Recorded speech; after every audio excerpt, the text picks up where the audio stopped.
नमस्कार, जय महाराष्ट्र मित्रांनो. निर्धार कॉम्पिटेटिव्ह हब या यूट्यूब चॅनलमध्ये मी दिनेश गवई तुमचं हार्दिक स्वागत करत आहे. गुणोत्तर आणि प्रमाणाचं हे आपलं प्रिवायक्यूचं शेवटचं लेक्चर आहे. या अगोदर आपण एक लेक्चर घेतलेलं आहे, हे आता दुसरं लेक्चर आहे. आणि या अगोदर आपण गुणोत्तर आणि प्रमाण या टॉपिकचे सर्व जे पार्ट आहेत आणि वेगवेगळ्या टाईपचे भरपूर एक्झाम्पल घेतलेले आहेत, ते सुद्धा तुम्ही सर्वांनी बघून घ्यायचे आहे. त्यानंतरच PYQकडे यायचं आहे. तर बघा, अशा प्रकारचे प्रश्न आपण ऑलरेडी घेतलेले आहेत. तर हा प्रश्न RRB LP आणि टेक्निशियनला 13/8/2018 आला होता. तर काय प्रश्न आहे, एका पिशवीमध्ये लाल म्हणजेच A, पिवळा म्हणजेच B आणि हिरवा म्हणजेच C टोकन आहेत. तर A/B बरोबर 3/8 आहे, B/C बरोबर 6/13 आहे. तर A/B B/C बरोबर किती असं विचारलेलं आहे. तर आपण A/B B/C काढायचं आहे. तर A/B बरोबर 3/8 आहे म्हणून 3 आणि 8 इकडे लिहिला. B/C बरोबर 6/13 आहे म्हणजे 6 आणि 13 बरोबर आहे. A ची किंमत A च्या खाली, B ची किंमत B च्या खाली, C ची किंमत C च्या खाली. तर आपल्याला A/B B/C पाहिजे. म्हणजेच काय करतो आपण, याचा आणि याचा गुणाकार sin 3 18 8 सक 48 आणि याचा आणि याचा गुणाकार 3×7 91 3×8 104. आता याला बघा कितीने भाग जातो, 2ने भाग जातो. 2ने जर भाग दिला तर इथं 9, 2ने जर भाग दिला तर इथं 24, 2ने जर भाग दिला तर इथं 52. आता बघा, याला जर भागायचं म्हटलं तर याला 3ने जातो, याला 3ने जातो, पण याला जात नाही. म्हणजे हेच त्याचं काय आहे, गुणोत्तर आहे. म्हणजे 9×24 24×52 हे आपलं उत्तर भेटेल. 9×24 24×52. ठीक आहे. तर ऑप्शन क्रमांक 3 जे आहे हे आपलं परफेक्ट उत्तर यामध्ये असणार आहे. सर्वांना प्रश्न दिसला का शेवटपर्यंत? ओके, ठीक आहे. दुसरा प्रश्न बघूया.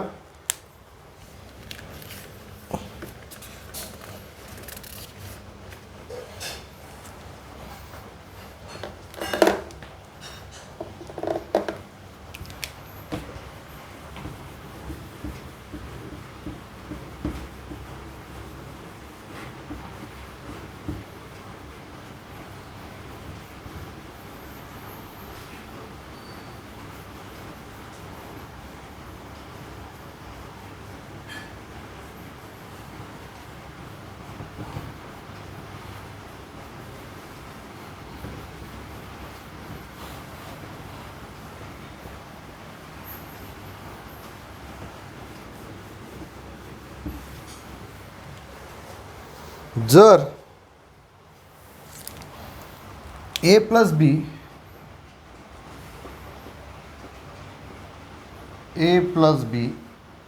बरोबर A + B is to B + C is to C + A बरोबर 6, 7, 7, 8 आहे. आणि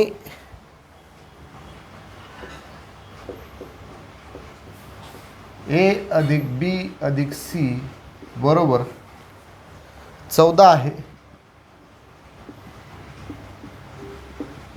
तर C ची किंमत किती?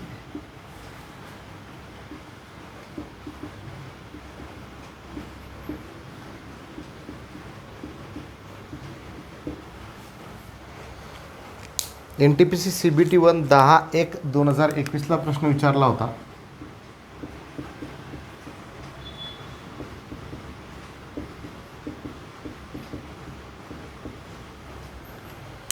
ऑप्शन आहेत 10, 12, 8 आणि 6. 10, 12, 8 आणि 6 असे 4 ऑप्शन आहेत.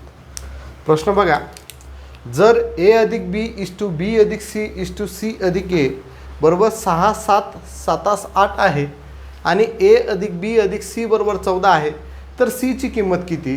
तर बघा, A + B म्हणजे पहिलं गुणोत्तर 6, B + C म्हणजे दुसरं गुणोत्तर 7 आणि C + A बरोबर तिसरं गुणोत्तर 8. म्हणजेच A + B बरोबर 6 आहे. तर हे प्रॉपर 6 गुणोत्तर आहे म्हणून याला आपण 6x म्हटलं. परत B + C बरोबर काय 7 आहे म्हणजे याला काय म्हणावं लागेल 7x आणि C + A बरोबर याला काय म्हणावं लागेल 8x.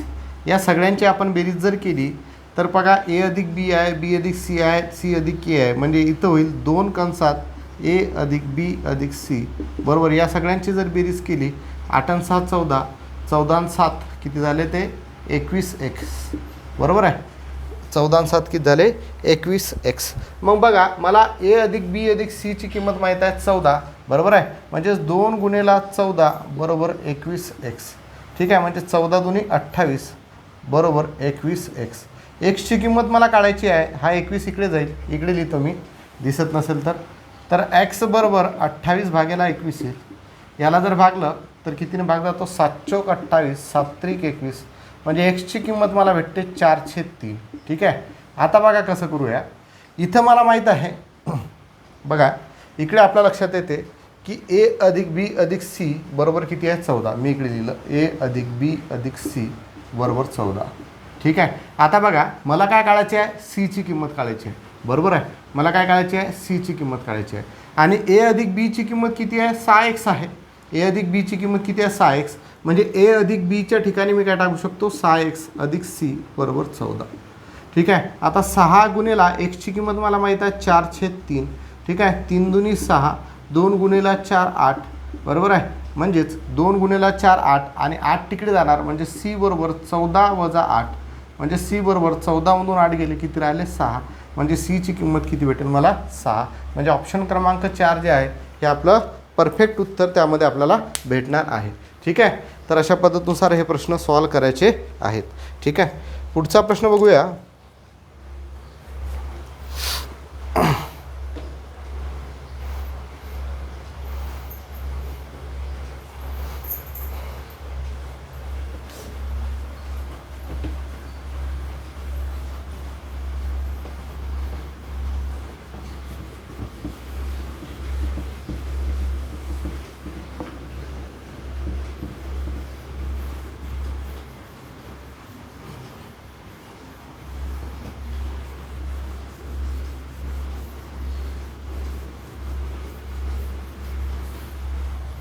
तिसरा प्रश्न आहे,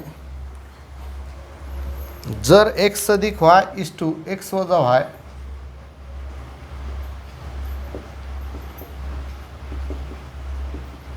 बरोबर 4x1 आणि y plus z is to y minus z बरोबर 5:1 तर x इज टू z बरोबर किती. प्रश्न आला पाहिजे NTPC CBT 1 27/2/2017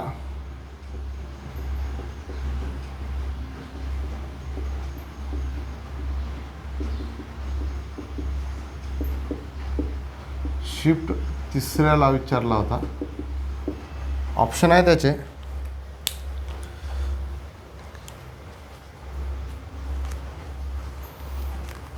5/2 9/1 1/9 2/5 5/2 9/1 1/9 2/5 हे ऑप्शन आहेत. ठीक आहे, तर बघा इझी प्रश्न आहे.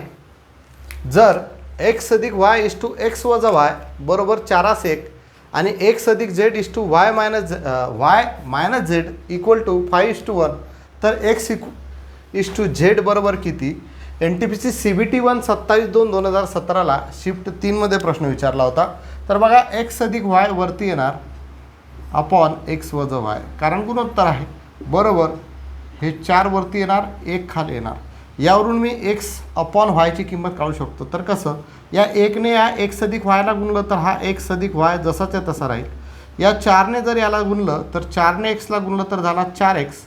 हा वजा चिन्ह जसं तसा 4ने वायला गुणलं तर काय झाला 4y. मला x अपॉन वाय पाहिजे. बघा आता काय करतो मी हा x तिकडे नेतो आणि वजा वाय इकडे आणतो. म्हणजेच हा वाय इकडचा जसा तसा वजा वाय इकडे आणला वजा 4y तर अधिक 4y झाला. हा 4x इकडचा जसा तसा हा प्लस x तिकडे नेला तर वजा x झाला. म्हणजे 4y अधिक y 5y बरोबर हे किती झालं 3x. मला x अपॉन y पाहिजे म्हणजेच हा 3 इकडे जाईल आणि हा 5 इकडे जाईल. की आहे ना, म्हणजेच हा वायसुद्धा इकडे जाईल. म्हणजेच आपण एक्स अपॉन वाय बरोबर बघा 3 वरती गेला आहे ना, 3 कुठं वरती होता तर खाली आला आणि 5 इकडे आहे तर वरती गेला. एक्स अपॉन वाय बरोबर काय झालं 5/3. ही झाली एक्स अपॉन वायची किंमत. सेम तसं दुसऱ्या याच्यामध्ये मला दिलेलं आहे,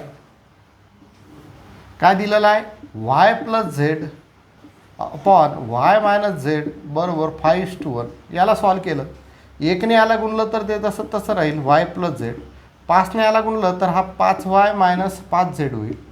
ठीक आहे, हा प्लस वाय तिकडे गेला मायनस झाला आणि मायनस 5z इकडे आला प्लस झाला, म्हणजे झेड अधिक 5z बरोबर 5y मायनस वाय. झेड अधिक 5z काय झाला 6z बरोबर हा काय झाला 4y.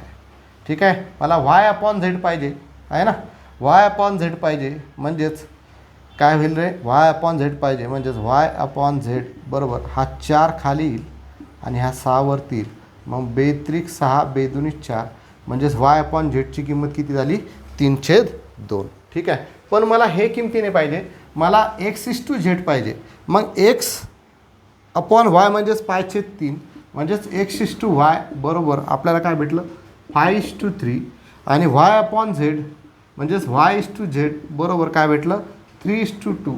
ठीक आहे, तर मला x/z पाहिजे म्हणजे सरळ सरळ मला माहीत आहे x upon Y into Y upon Z, Y Y कटतो म्हणजेच x अपॉन झेड होतो. सेम इथं 5/3 गुणेला 3/2 केलं की मला x अपॉन झेड भेटेल. 3 सरळ सरळ कटला म्हणजेच 5/2 म्हणजेच 5:2 हे आपलं काय उत्तर आलं x/zचं उत्तर आलेलं आहे.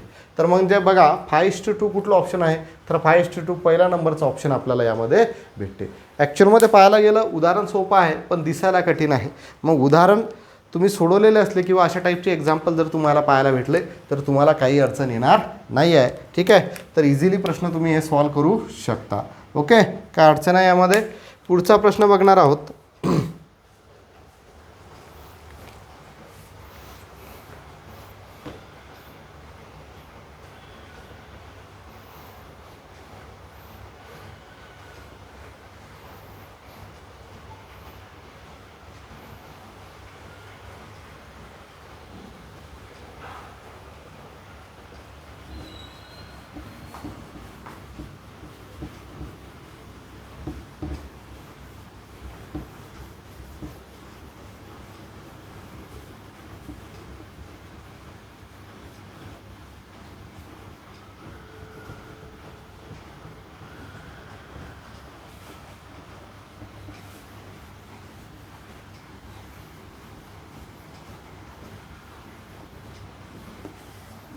चौथा प्रश्न आहे,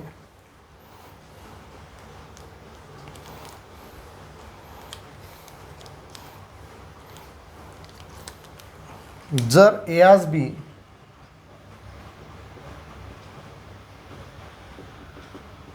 बरोबर 1/12 B/C बरोबर 4/y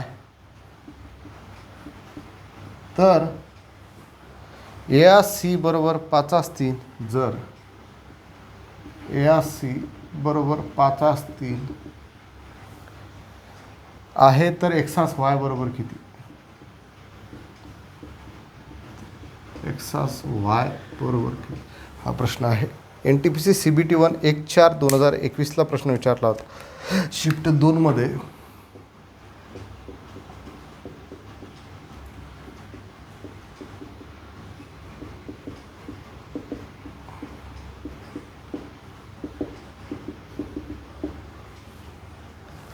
ऑप्शन होते 5/3, दुसरं ऑप्शन आहे 5/1 3/1 3/5.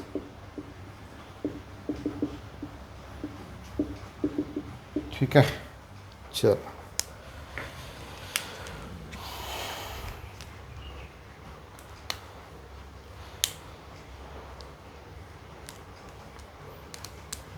बघा, जर A/B बरोबर 1/12 B/C बरोबर 4/y आणि A/C बरोबर 5/3 तर x/y बरोबर किती. म्हणजे या एक्सची आणि आपल्याला या वायची किंमत काढायची आहे. मला माहीत आहे ए अपॉन सी म्हणजे ए आर सी बरोबर काय असते ए अपॉन बी इंटू बी अपॉन सी.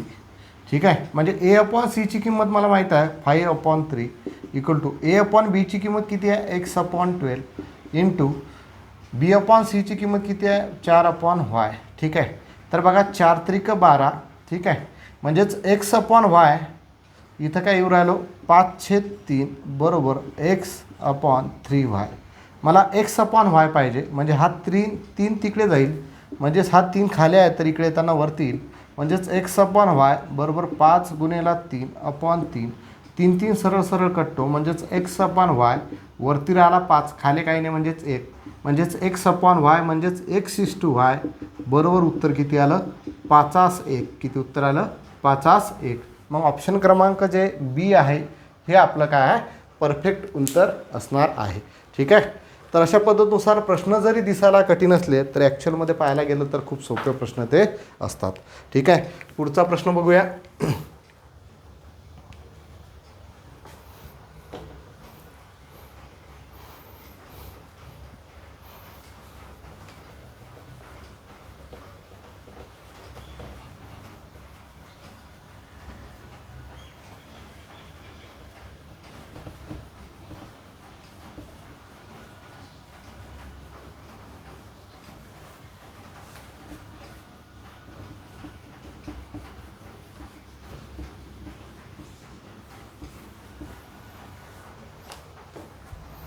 पाच नंबरचा प्रश्न.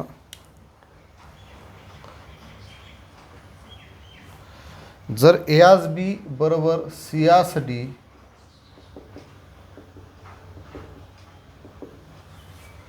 बरोबर इआस एफ जीआस एच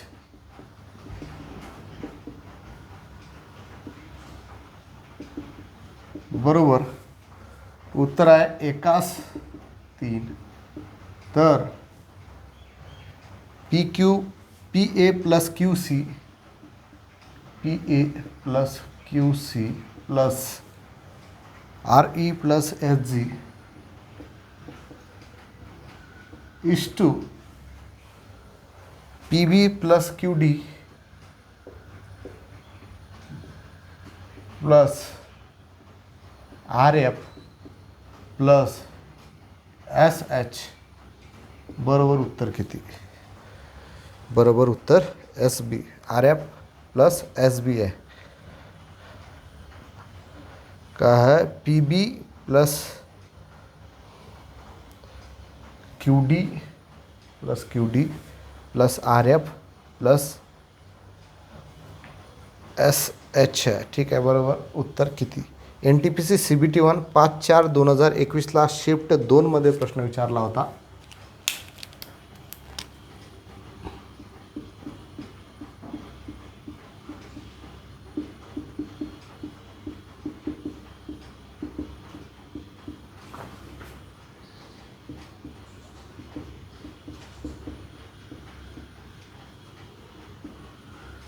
ठीक आहे, ऑप्शन आहे बघा 1/4, 1/3, 1/2, 1/5. 1/4, 1/3, 1/2 आणि 1/5. इझी प्रश्न आहे. तुम्हाला काय सांगितलं P A plus Q C plus R E plus S G is to P B plus Q D plus R F plus S H हे काढायचं आहे. म्हणजे वरती काय येणार आहे आपल्याला दिलं आहे ए इज टू बी बरोबर सी इज टू डी बरोबर ई इज टू एफ बरोबर जी इज टू एच बरोबर 1/3. म्हणजे एची किंमत 1 आहे, सीची किंमत 1 आहे, ईची किंमत 1 आहे, जीची किंमत 1 आहे. तसंच बी डी एफ आणि एचची किंमत किती आहे खालचा आहे म्हणजेच 3 आहे.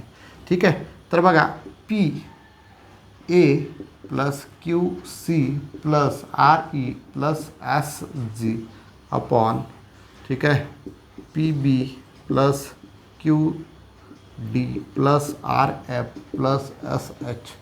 ठीक आहे, हे करायचं आहे. व्हॅल्यू टाका. पीची किंमत मला माहीत नाही, पण एची किंमत मला माहीत आहे. एची किंमत किती आहे 1 बरोबर आहे, कारण ए पहिला आहे म्हणजे इथं पहिला 1 अधिक क्यूची किंमत मला माहीत नाही, पण मला सीची किंमत आहे किती आहे 1 अधिक आरची किंमत मला माहीत नाही, पण मला ईची किंमत माहीत आहे किती आहे 1, अधिक एसची किंमत मला माहीत नाही पण मला जीची किंमत माहीत आहे किती आहे 1. टाकलं खाले. सेम इथं पी बी आहे, परत पीची किंमत मला माहीत नाही पण मला बीची किंमत माहीत आहे किती आहे 3, कारण बी दुसरं आहे तर इथलं दुसरं गुणोत्तर 3. अधिक सेम क्यूची किंमत मला माहीत नाही पण डीची किंमत मला माहीत आहे, डीची किंमत किती आहे 3. अधिक इथं आरची किंमत मला माहीत नाही पण एफची किंमत माहीत आहे, आरची माहीत नाही पण एफची किती आहे 3. अधिक एसची माहीत नाही पण एचची माहीत आहे 3.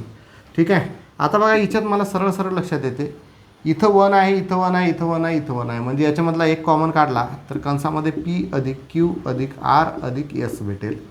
ठीक आहे. इथं बघा 3 आहे, 3 आहे, 3 आहे, 3 आहे, म्हणजे यात सगळ्यांमधला 3 जर कॉमन काढला तर इथं परत मला P plus Q plus R plus S भेटेल. ठीक आहे. सरळ सरळ हे कटते याच्यासोबत, सरळ सरळ सारखं आहे, कटलं म्हणजे काय आलं उत्तर 1/3, म्हणजेच 1:3 हे आपलं उत्तर आहे. म्हणजे ऑप्शन क्रमांक कुठं भेटते तर दुसऱ्या नंबरचं उत्तर जे आहे हे आपल्याला यामधून भेटत आहे. ठीक आहे. तर एकदम सोपी एक्झाम्पल असतात, दिसायला कठीण वाटतात.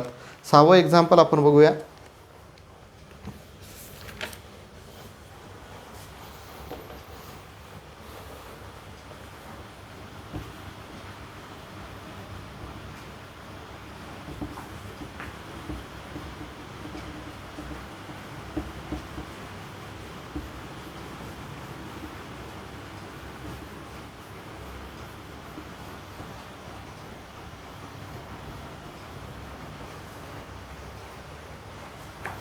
एका शाळेमध्ये 200 विद्यार्थी आहेत, त्यापैकी 2/5 भाग मुलं आहेत. एका शाळेमध्ये 200 विद्यार्थी आहेत,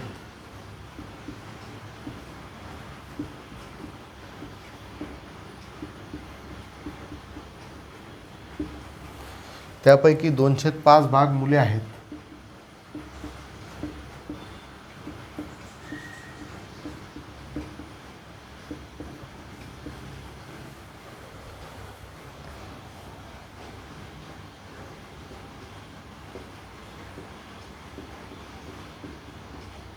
तर शाळेतील मुलींची संख्या किती?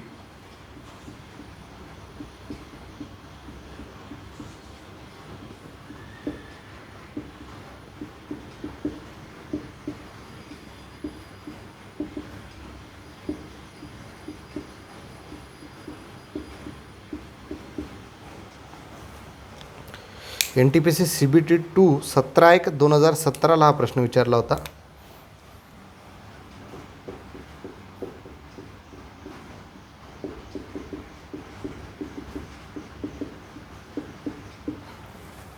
शिफ्ट आहे 3री.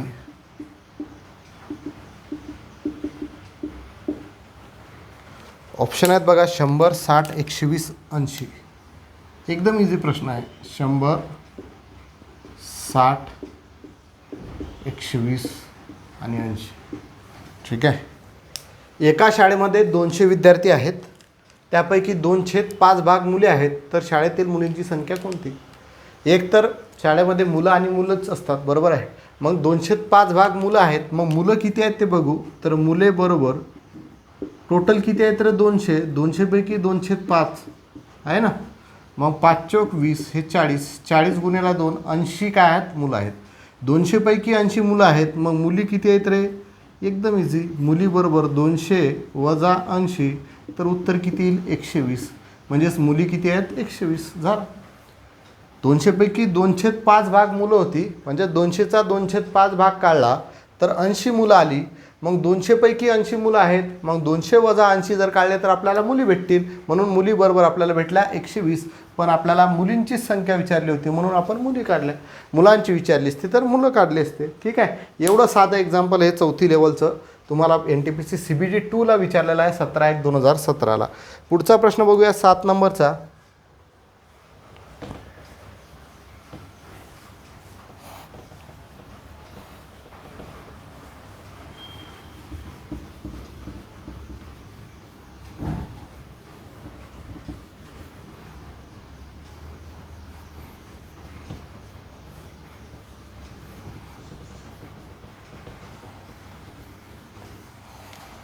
एक ठराविक रक्कम 6/5च्या गुणोत्तरामध्ये 2 भागामध्ये वाटली गेली. एक ठराविक रक्कम 6/5च्या गुणोत्तरामध्ये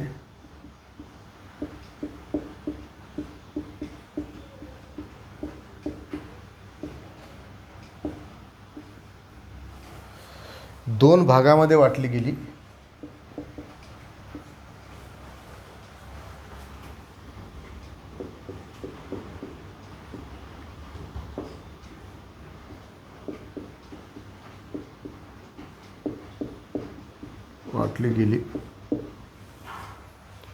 जर पहिला भाग 126 रुपये आहे तर एकूण रक्कम किती? जर पहिला भाग 126 रुपये आहे तर ती रक्कम किती?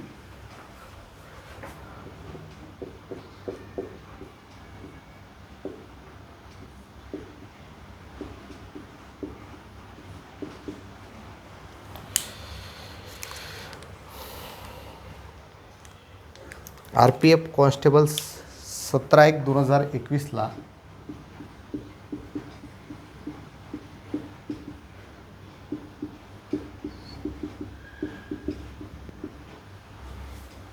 शिफ्ट 1 मध्ये हा प्रश्न विचारला होता.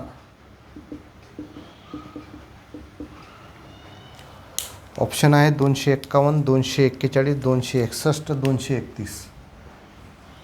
251, 241, 261 आणि 231. ठीक आहे, हे ऑप्शन आहेत. इझी प्रश्न आहे. एक ठराविक रक्कम 6/5च्या गुणोत्तरामध्ये 2 भागामध्ये वाटली गेलेली आहे. जर पहिला भाग बरोबर 126 रुपये आहे तर ती रक्कम कोणती? आता बघा, आपण पहिला भाग आणि दुसरा भाग काढला होता जेव्हा आपण गुणोत्तर आणि प्रमाण हे उदाहरण म्हणजेच हा टॉपिक सॉल्व करत होतो. तर पहिला भाग बरोबर पहिल्या भागाचं गुणोत्तर. पहिल्या भागाचं गुणोत्तर किती आहे? 6. अपॉनमध्ये काय करत होतो? त्या दोघांची बेरीज 6 अधिक 5. ठीक आहे, किती झाले? 11. गुणेला टोटल रक्कम. टोटल रक्कम मला माहीत नाही म्हणजेच काय केलं मी? x. आता मला पहिला भाग माहीत आहे किती आहे? 126. म्हणजे 126 बरोबर 6/11 गुणेला x. मला xची किंमत काढायची आहे. 6/11 तिकडे जाणार म्हणजे 126 गुणेला 11 वरती येईल, 6 खाली येईल, बरोबर मला xची किंमत भेटेल. साइन 2 12, 6 1 6. याची जर 21 गुणेला जर 11 केलं तर x बरोबर मला भेटतात 231. तर टोटल रक्कम किती राहील? 231 रुपये. म्हणजे ऑप्शन क्रमांक 4 जे आहे हे आपलं परफेक्ट उत्तर त्यामध्ये असणार आहे.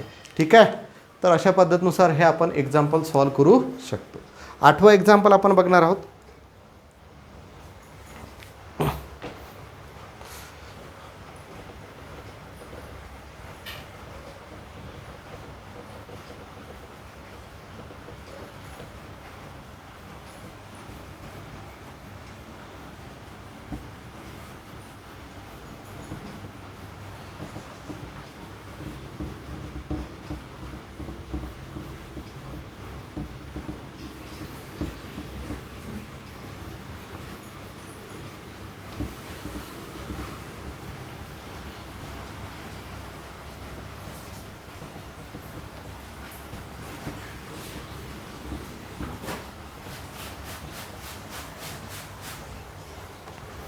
जर PQR चे गुणोत्तर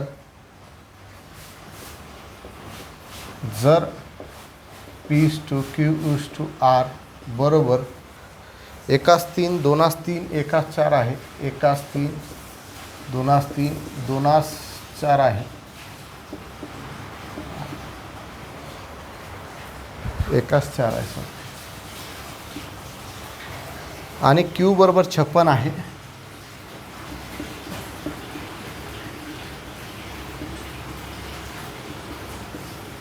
56 आहे.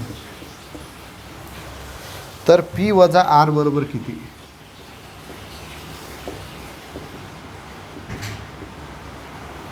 NTPC CBT 2 17/1/2017ला NTPC CBT 2 17/1/2017ला शिफ्ट 2मध्ये हा प्रश्न विचारला होता. ऑप्शन होते 5, 8, 6, 7.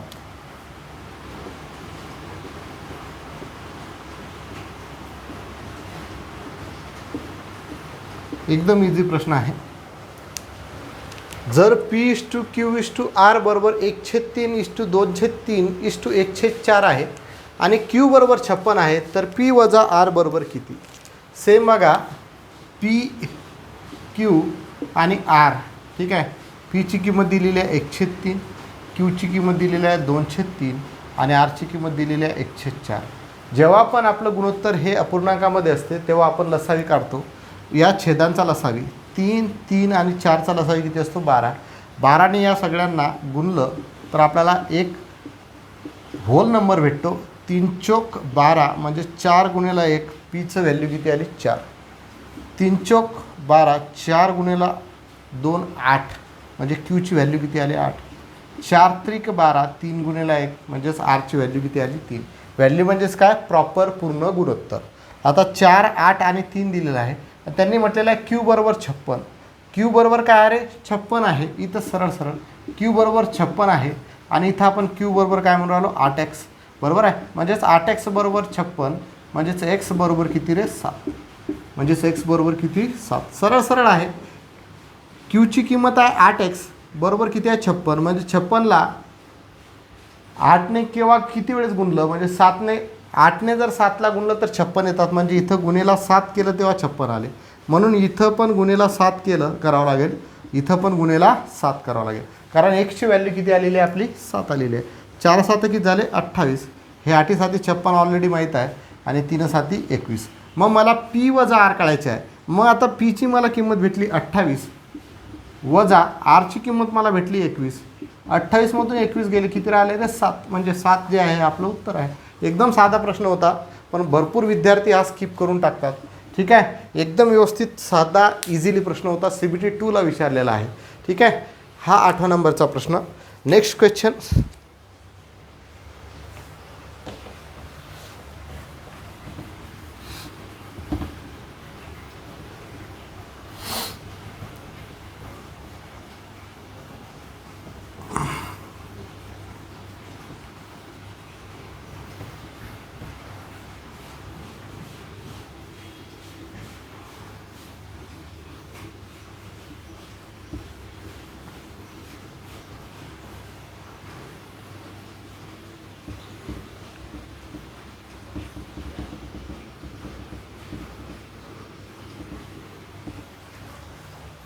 नऊ नंबरचा प्रश्न आहे. फर्निचरमधील 3 वस्तूंच्या किमतीची सरासरी 15,000 रुपये आहे. फर्निचरमधील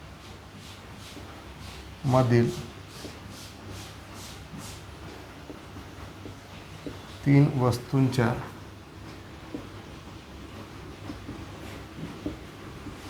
किमतीची सरासरी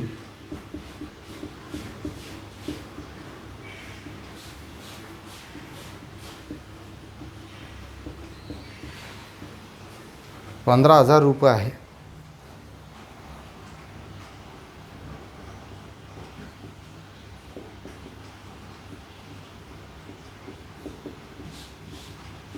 जर त्या वस्तूंचे गुणोत्तर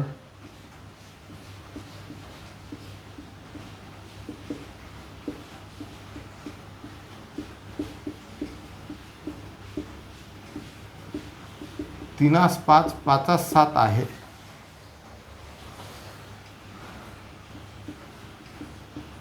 तर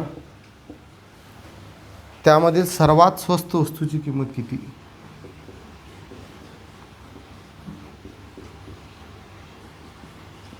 सर्वात स्वस्त वस्तूची किंमत किती?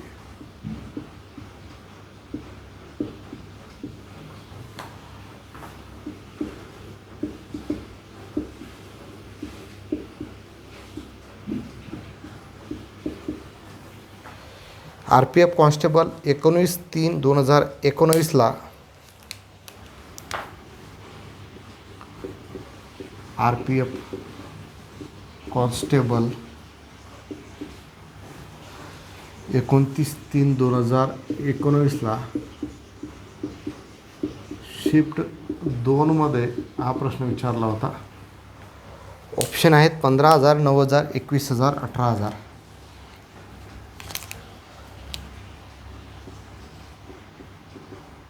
15,000, 9,000, 21,000. चौथा ऑप्शन आहे 18,000. ठीक आहे. प्रश्न बघून घ्या. फर्निचरमधील 3 वस्तूंच्या किमतीची सरासरी 15,000 रुपये दिलेली आहे आणि त्या वस्तूंचे गुणोत्तर 3:5, 5:7 दिलेलं आहे. तर त्यामधील सर्वात स्वस्त वस्तूची किंमत किती? स्वस्त वस्तू म्हणजे काय? ज्याचं गुणोत्तर लहान ती स्वस्त वस्तू, ज्याचं गुणोत्तर मोठं ती महागडी वस्तू. ठीक आहे. तर फर्निचरमधील 3 वस्तूंच्या किमतीची सरासरी दिली तर त्या फर्निचरमधील 3 वस्तूची किंमत काढून घेऊ. 3 वस्तूंची एकूण किंमत ती सरासरी दिलेली आहे. तर पहिले किंमत काढून घेऊ. एकूण किंमत बरोबर काय होईल रे? 15,000 गुणिले 3 आहे ना. आता म्हणून नका 3 कुठून आले? सरासरी बरोबर काय असते? दिलेल्या संख्यांची बेरीज भागेला एकूण संख्या. मग इथं सरासरी दिलेली आहे, मग दिलेल्या संख्यांची बेरीज काढावी लागेल, म्हणजे त्या 3 वस्तूंच्या किमतीची बेरीज करावी लागेल. म्हणून काय केलं मी? 15,000 गुणिले 3 केलं. हा 3 तिकडे गेला. 15,000 गुणिले 3 म्हणजेच 45,000 रुपये त्या वस्तूची काय झाली? किंमत झाली. ही काय दिली होती? त्या वस्तूची सरासरी दिली होती, पण मला किंमत लागेल. आता त्या वस्तूचं गुणोत्तर आहे 3:5, 5:7 आहे. तर सर्वात स्वस्त वस्तूची किंमत, सर्वात स्वस्त वस्तूची किंमत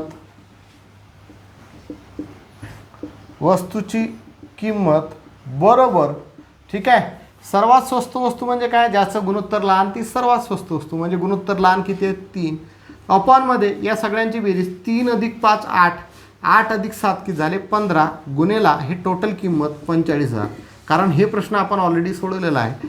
15 त्रिक 45 म्हणजे हे झाले 3,000. 3,000 गुणिले 3 म्हणजे 3 त्रिक 9, 9,000 रुपये ही झाली आपल्या सर्वात स्वस्त वस्तूची किंमत. म्हणजे ऑप्शन क्रमांक 2 जे आहे हे आपलं परफेक्ट उत्तर त्याचं असणार आहे. महागडी वस्तू विचारली असते तर आपण काय घेतलं असतं? 7 घेतलं असता. 7/15 आले असते. 15 ने 45ला भागलं 3,000. 3,000 गुणिले 7 जर केलं तर 7 त्रिक 21,000 उत्तर आलं असतं. ठीक आहे. तर अशा पद्धतीनुसार आपण हे प्रश्न इझिली सॉल्व्ह करू शकतो. आता सरासरी आपण ऑलरेडी घेतलेला आहे. जवळपास गणिताचे आपले जे रेग्युलर उदाहरणं आहेत, शेकडेवारी असेल, लसाई मसाई असेल, अपूर्णांक, दशांश अपूर्णांक असेल, काळकाम वेग असेल, त्याच्यानंतर नफा तोटा असेल, त्यानंतर सरळ व्याज, चक्रवाढ व्याज असेल, सर्व टाईप गुणोत्तर आणि प्रमाण आपलं चालूच आहे. ठीक आहे. त्याच्यानंतर आपलं त्रिकोणमिती असेल, त्यानंतर आपलं रेल्वे गाडीची उदाहरणं असतील, तर सर्व आपण गणिताची उदाहरणं आणि त्याचे सर्व टॉपिक जे आहेत ऑलरेडी घेतलेले आहेत, त्याची चांगली रिव्हिजन करा. यानंतर मी तुमचं पाण्याची टाकी आणि नळ आणि बोट आणि पाण्यातील बोट आणि प्रवाहाचा वेग जो आहे, बोट अँड स्ट्रीम हा जो चॅप्टर आहे हा आपण घेणार आहोत. ते 2 चॅप्टर झाले की आपण अल्जेब्रा चालू करू. दोन्ही चॅप्टर खूप सोपे आहेत ते, आणि एका लेक्चरवाले टॉपिक आहेत, खूप सोपं आहेत. ठीक आहे. आता हा शेवटचं लेक्चर आहे. तर तुम्ही जे आहे आता किती जास्त रिव्हिजन करता याच्यावरती डिपेंड काम असणार आहे. राहिला जी केचा विषय, तर जी केसाठी मी प्लॅन करत आहे की दररोज कमीत कमी 50 प्रश्न आपण घेण्याचा प्रयत्न करणार आहोत. म्हणजे जवळपास जेव्हा ऑक्टोबरच्या शेवटी तुमची एक्झाम असेल तोपर्यंत तुमच्या भरपूर प्रश्नांची तयारी होईल. आणि तुम्हीसुद्धा आता झोपा काढण्यापेक्षा जास्तीत जास्त जी केचे प्रश्न, विज्ञानाचे प्रश्न आणि मॅथ्स आणि रिझनिंगची जास्तीत जास्त तयारी करण्याचा प्रयत्न करायचा आहे. ठीक आहे. पुढचा प्रश्न बघणार आहोत.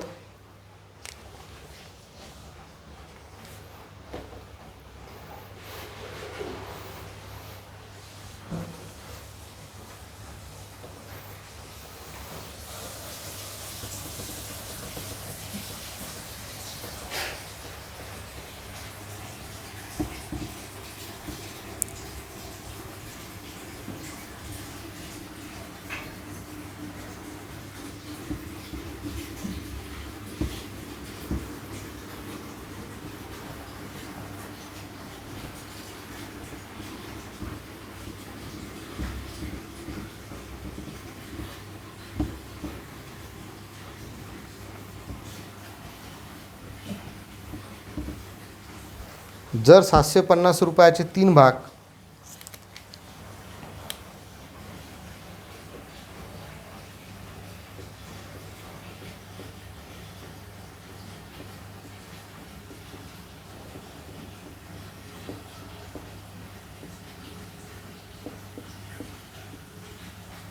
एक्स वाय आणि झेडमध्ये अशा प्रकारे वाटले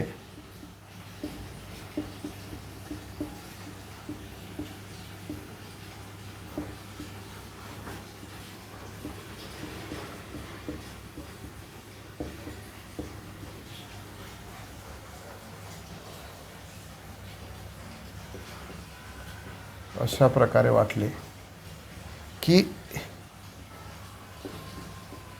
एक्स वजा वाय इज टू वाय वजा 10 इज टू एक्स झेड वजा 15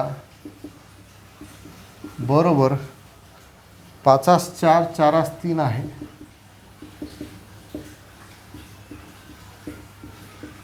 तर एक्स वाय आणि झेडचा हिस्सा किती?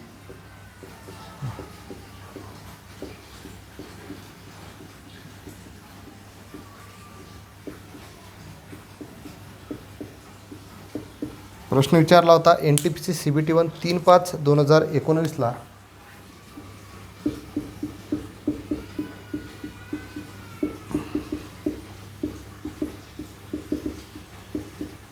शिफ्ट होती 3री. ठीक आहे. ऑप्शन काही लिहित नाही, कारण ऑप्शन जर लिहित बसलो तर आपलं जे आहे प्रश्न हा बसणार नाही. ठीक आहे. तर बघा, एक्स 750 रुपयाचे 3 भाग केलेल्या एक्स वाय आणि झेडमध्ये अशा प्रकारे वाटले की एक्स वजा वाय इज टू वाय वजा 10 इज टू झेड वजा 15 बरोबर 5 4 4 3. ठीक आहे. आता बघा, लक्षात घ्या, एक्स वजा 5 बरोबर 5 आहे, म्हणजे त्याला मी 5 एक्स न म्हणता इथं एक्सच्या ठिकाणी के घेतलं.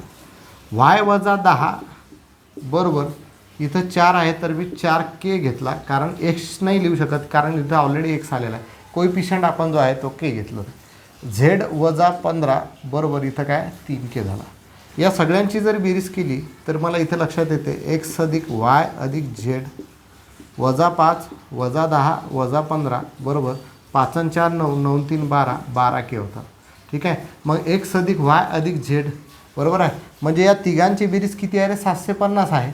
म्हणजे याच्या ठिकाणी मी काय लिहू शकतो? 750 वजा वजा 5 वजा 10 वजा 15 वजा 15 आणि वजा 15 किती झाले? वजा 30. म्हणजे हे उत्तर किती आलं? 30 बरोबर 12 के.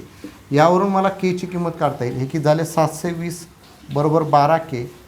तर 12 1 12 12 5 60 12 6 72, म्हणजे केची किंमत मला भेटली 60.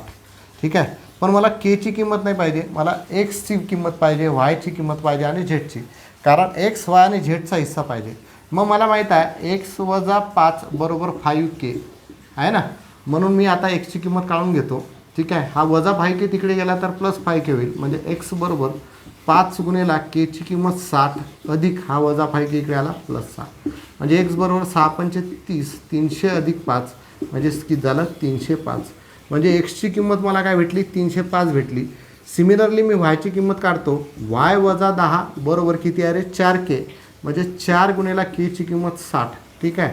हा वजा 10 तिकडे गेला तर अधिक होईल, म्हणजे वाय बरोबर 6 × 24 240 अधिक 10 म्हणजे किती उत्तर आलं? 250. ठीक आहे. वायचं उत्तर किती आलं? 250. आता पुढचं काय आहे? झेड वजा 15 बरोबर किती आहे? 3 के. ठीक आहे. मग 3 केच्या ठिकाणी केची किंमत मी टाकतो 60 आहे ना, म्हणजे झेड बरोबर हा वजा 15 तिकडे गेला तर अधिक 15 होईल. साइन 3 18 180 अधिक 15 म्हणजे किती होतील? 195. म्हणजे झेडची किंमत किती आली? 195. म्हणजे एक्स वाय झेडची किंमत, म्हणजे पहिलं जे पण ऑप्शन असेल त्याला पहिल्या नंबरला 305 राहील, दुसऱ्या नंबरला 250 राहील, तिसऱ्या नंबरला किती राहील? 195. म्हणजे ऑप्शन आपलं 305, 250, 195 हे परफेक्ट उत्तर त्यामध्ये असणार आहे. ठीक आहे. प्रश्न सोपी होता, पण दिसायला अवघड होता, त्यामुळे प्रश्न कठीण जरी वाटले तर गुणोत्तर आणि प्रमाणाचे प्रश्न खूप सोपे आहेत. पुढचा प्रश्न बघूया आपण, 11 नंबरचा.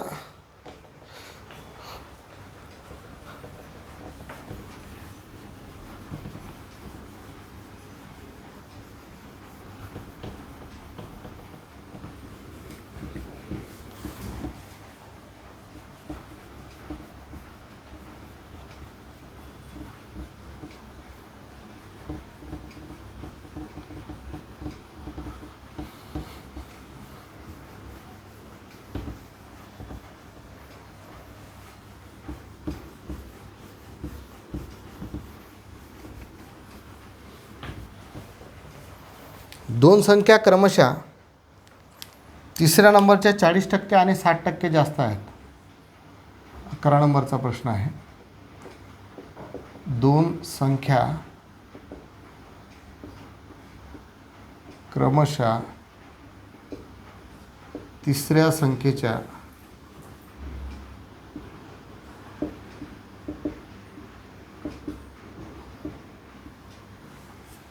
40% आणि 60%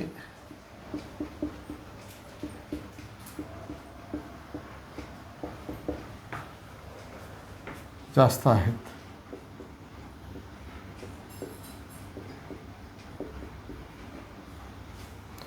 तर पहिल्या संख्येचे दुसऱ्या संख्येशी गुणोत्तर किती? तर पहिल्या संख्येचे दुसऱ्या संख्येशी गुणोत्तर किती?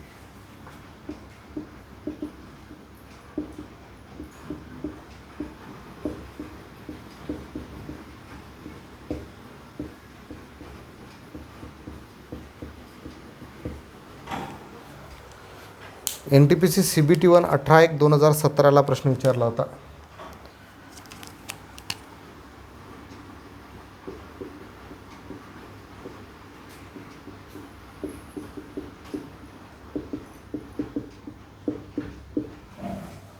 शिफ्ट 3 मध्ये ऑप्शन होतं 7 तास 9, 8 तास 9, 8 तास 7, 7 तास 9, 8 तास 9, 7 तास 8 तास 7 आहे, 8 तास 7 आणि चौथा आहे 7 तास 8.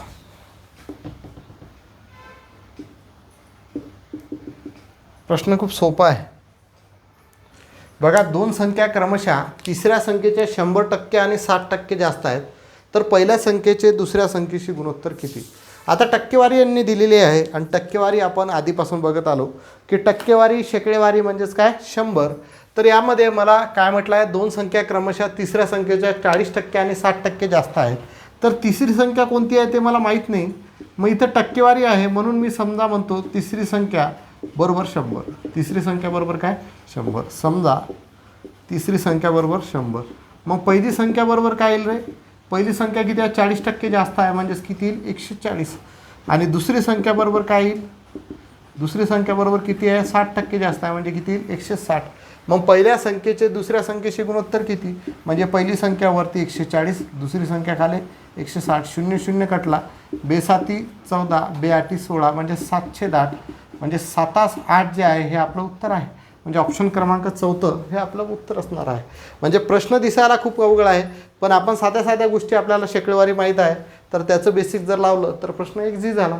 खूप सोप्या पद्धतीनुसार सॉल्व करता आला. ठीक आहे, पुढचा प्रश्न बघूया.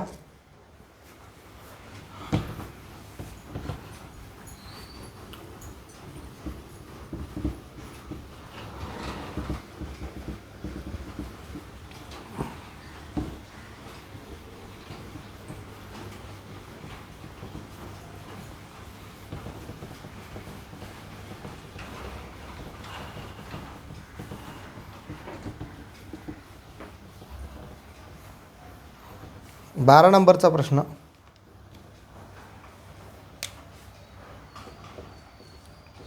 .16 व 0.64चे मध्यम प्रमाणपद काढा.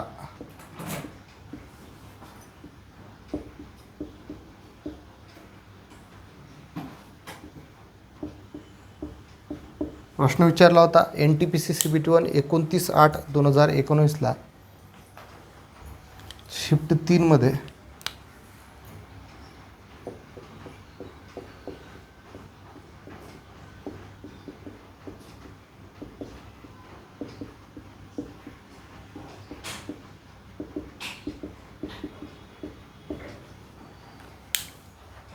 .27, 0.48,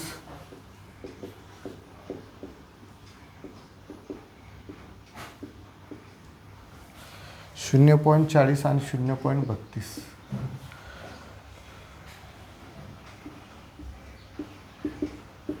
ऑलरेडी प्रश्न घेतलेला आहे, फक्त दशांश अपूर्णांक नव्हतं त्यामध्ये. मध्यम प्रमाणपद म्हणजे जे पण व्हॅल्यू दिलेले आहे ते आपण गुणोत्तरात त्यांचा गुणाकार करतो. मग मध्यम प्रमाणपद बरोबर काय दिला आहे, वर्गमुळात घ्यायची 0.16 गुणिला 0.64. 0.16चं जर वर्गमूळ काढलं तर किती, 0.4. 0.64चं वर्गमूळ काढलं तर 0.8. कारण 0.4 गुणिला 0.4 केलं तर 0.16 येतात आणि 0.8 गुणिला 0.8 केलं तर 0.64 येतात. बरोबर आहे. म्हणजे 0.16चं वर्गमूळ आलं 0.4 आणि 0.64चं वर्गमूळ आलं 0.8. कारण 16चं वर्गमूळ किती असते 4 आणि 64चं वर्गमूळ किती असते 8. इथं बघा 2 स्थळांतर दशांचिन्ह आहे, तर वर्गमूळ करताना त्याच्यामधला 1 मायनस करायचं म्हणजे अर्धे घ्यायचे. इथं 4 स्थळानंतर असलं तर 2 स्थळं इथं द्यायचे. इथं 4 स्थळांतर असलं तर इथं 2. इथं 2 आहेत म्हणजे 1 स्थळांतर दशांचिन्ह. म्हणजे पॉईंट काढून टाकला समजा तर 16 आहेत. 16चं वर्गमूळ किती येते 4. आता इथं 2 स्थळांतर पॉईंट होता म्हणजे त्याचे अर्धे करा, एका स्थळांतर पॉईंट आहे 0.4. लक्षात आलं. सेम इथं 0.64 आहे, पॉईंट काढून टाकला तर किती होतात 64. 64चं वर्गमूळ किती 8. इथं 2 स्थळांतर पॉईंट आहे म्हणजे त्याच्या अर्ध्या स्थळांतर म्हणजेच एका स्थळांतर पॉईंट आहे, हे त्याचं वर्गमूळ निघेल दशांश अपूर्णांकाचं. 0.4 गुणिला 0.8 0.32. म्हणजे ऑप्शन क्रमांक 4 जे आहे हे आपलं परफेक्ट उत्तर असणार आहे. ज्यांना दशांश अपूर्णांक येत नाही त्यांनी दशांश अपूर्णांकाचे लेक्चर बघून घ्या मित्रांनो, अजून पण वेळ गेलेली नाही आहे. ठीक आहे. आता मी परत ते पॉईंट कुठं द्यायचा काय कुठं द्यायचं हे सांगणार नाही आहे. ठीक आहे. पुढचा प्रश्न घेऊया 13 नंबरचा.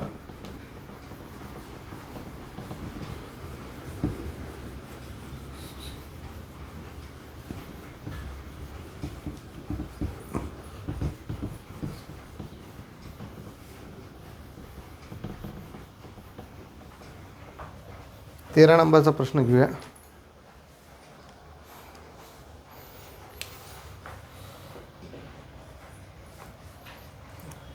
8 अधिक 3 वर्गमुळात 3 व 16 वजा 6 वर्गमुळात 3 चे मध्यम प्रमाणपद काढा. मध्यम प्रमाणपद बरोबर किती. ऑप्शन NTPC CBT 1 12/3/2021 प्रश्न विचारला होता.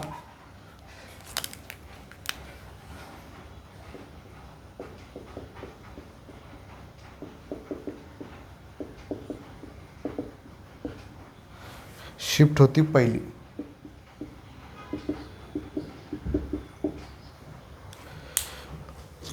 अठ्ठेचाळीस 128 74 34. 48 128 74. चौथा ऑप्शन आहे 34. एकदम इझी प्रश्न आहे. परत फक्त थोडंसं लॉजिक याच्यामध्ये आहे. आता हे ऑलरेडी वर्गमुळात आहे, तर मध्यम प्रमाणपद बरोबर मला माहीत आहे.